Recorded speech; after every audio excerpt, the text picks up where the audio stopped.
जंगल में एक शेर रहता था। उसके 4 सेवक थे, चील, भेड़िया, लोमड़ी और चीता। चील दूर दूर तक उड़कर समाचार लाती। चीता राजा का अंगरक्षक था, सदा उसके पीछे चलता। लोमड़ी शेर की सेक्रेटरी थी। भेड़िया गृह मंत्री था। उनका असली काम तो शेर की चापलूसी करना था। इस काम में चारों माहिर थे, इसलिए जंगल के दूसरे जानवर उन्हें चापलूस मंडली कहकर पुकारते थे। शेर शिकार करता, जितना खा सकता वह खाकर बाकी अपने सेवकों के लिए छोड़ जाया करता था। उससे मजे में चारों का पेट भर जाता।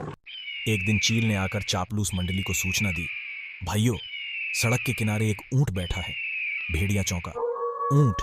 किसी काफिले से बिछुड़ गया होगा।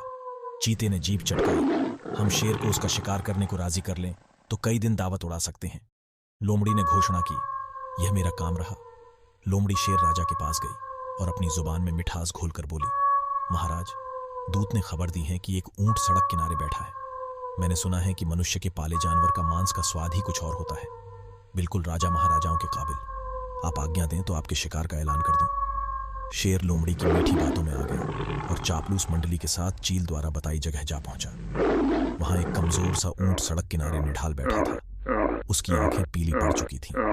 उसकी हालत देखकर शेर ने पूछा, क्यों भाई, तुम्हारी यह हालत कैसे हुई? ऊंट कराहता हुआ बोला, जंगल के राजा, आपको नहीं पता इंसान कितना निर्दयी होता है। मैं एक ऊंटों के काफिले में एक व्यापार माल ढो रहा था। रास्ते में मैं बीमार पड़ गया।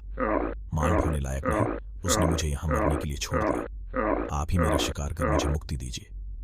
ऊंट की कहानी सुनकर शेर को दुख हुआ। अचानक उसके दिल में राजाओं जैसी उदारता दिखाने की जोरदार इच्छा हुई। शेर ने कहा, ऊंट, तुम्हें कोई जंगली जानवर नहीं मारेगा।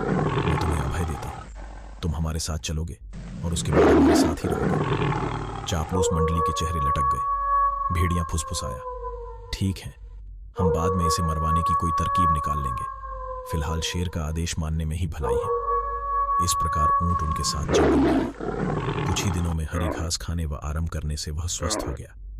शेर राजा के प्रति वह ऊंट बहुत काबिल हुआ। शेर को भी ऊंट का निस्वार्थ प्रेम और भोलापन भाने लगा।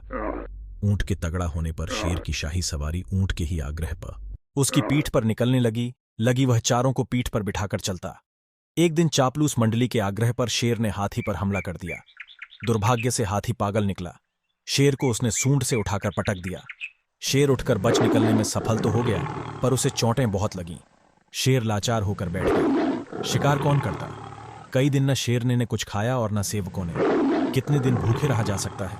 लोमड़ी बोली, हद हो गई। हमारे पास एक मोटा ताजा ऊंट है और हम भूखे मर रहे हैं। चीते ने ठंडी सांस भरी, क्या करें?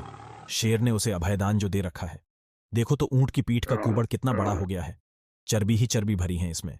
भेड़िए के मुंह से लार टपकने लगी। ऊंट को मरवाने का यही मौका है। दिमाग लड़ाकर कोई तरकीब सोचो। लोमड़ी ने धूर्त स्वर में सूचना दी, तरकीब तो मैंने सोच रखी है। हमें एक नाटक करना पड़ेगा। सब लोमड़ी की तरकीब सुनने लगे। योजना के अनुसार चापलूस मंडली शेर के पास गई। सबसे पहले चील बोली, महाराज, आपको भूखे पेट रहकर मरना मुझसे नहीं देखा जाता। आप मुझे खाकर भूख मिटाइए। लोमड़ी ने उसे धक्का दिया, चल हट, तेरा मांस तो महाराज के दांतों में फंसकर रह जाएगा। महाराज, आप मुझे खाइए। भेड़िया बीच में कूदा, तेरे शरीर में बालों के सिवा हैं ही क्या? महाराज, मुझे अपना भोजन बनाएंगे। अब चीता बोला, नहीं, भेड़िए का मांस खाने लायक नहीं होता। मालिक, आप मुझे खाकर अपनी भूख शांत कीजिए। चापलूस मंडली का नाटक अच्छा था। अब ऊंट को तो करना ही पड़ा। नहीं महाराज, आप मुझे मारकर खा जाइए। मेरा तो जीवन ही आपका दान दिया हुआ है। मेरे रहते आप भूखों मरे, ये नहीं होगा। चापलूस मंडली तो यही चाहती थी। सभी एक स्वर में बोले, यही ठीक रहेगा महाराज। अब तो ऊंट खुद ही कह रहा है। चीता बोला, महाराज, आपको संकोच हो तो हम इसे मार दें। चीता व भेड़िया एक साथ ऊंट पर टूट पड़े और ऊंट मारा गया। सीखा, चापलूसों की दोस्ती हमेशा खतरनाक होती है। हम ऐसे और ढेर सारे मजेदार कहानियां हमारे चैनल पर अपलोड किए हैं।